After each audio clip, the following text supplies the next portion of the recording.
সময়ের সিঁড়ি বেয়ে আজকে তিনি অভিনেত্রী। সামাজিক মাধ্যম থেকে ছোট পর্দা বড় পর্দার অত্যন্ত পরিচিত মুখ পিঙ্কি ব্যানার্জি আজকে আমাদের অতিথি।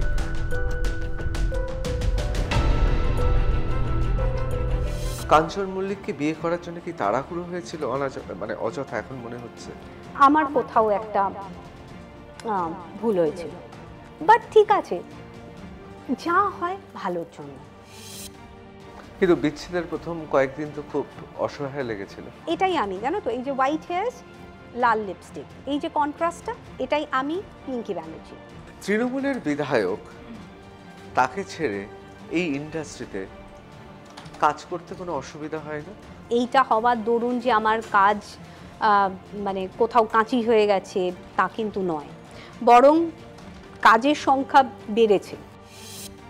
কখনো কি মনে হচ্ছে সাবিত্রী চট্টোপাধ্যায় বিয়ে না করে অনুতপ্ত, আর তুমি বিয়ে করে অনুতপ্ত? খুব নামি অ্যাক্টর হওয়ার চেষ্টা করো না, চেষ্টা করো দামি অ্যাক্টর হতে। সাবিত্রী চট্টোপাধ্যায় তার নাতনি, এই পরিচয়টা ইন্ডাস্ট্রিতে তোমাকে সাহায্য করেছে না ক্ষতি করেছে?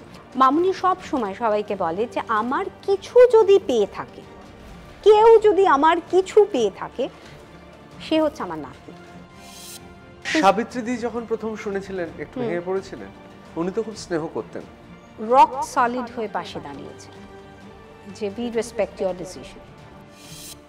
কাঞ্চন মল্লিকের স্ত্রী থাকা কালীনি কাঞ্চন মল্লিকের জীবনে যে আরেকজনের আগমন ঘটেছে, সেটা আপনি কি করে টের পেলেন? আমি না এমন কোনো ফুল দেখিনি আজ অব্দি যার ওপর একটি মাত্র ভোমরা বসেছে, আর আমি এমন কোনো ভোমরার কথা শুনিনি যে একটি মাত্র ফুলের ওপর বসেছে।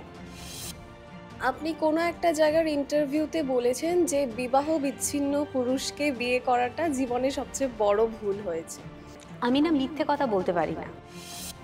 কল্যাণ ব্যানার্জি যখন নামিয়ে দিয়েছিল গাড়ি থেকে প্রচারে, তখন কি কোথাও মনে হয়নি যে অন্তত কল্যাণ বাবু পিঙ্কির দুঃখ যন্ত্রণাটা বুঝতে পেরেছে?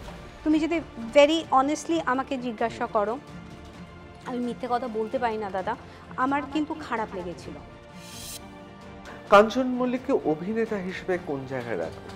আমি বলবো যে আমাদের ইন্ডাস্ট্রি এখনো ওনাকে ইউজ করতে পারেননি। ভবিষ্যতে এরকম কোনো যদি ছবি আসে যেখানে একদিকে কাঞ্চন অন্যদিকে পিঙ্কি, করবে?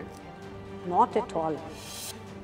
দেখুন দ্য নিউজ রুম প্লাস 15ই জানুয়ারি বুধবার সন্ধে 6টায়।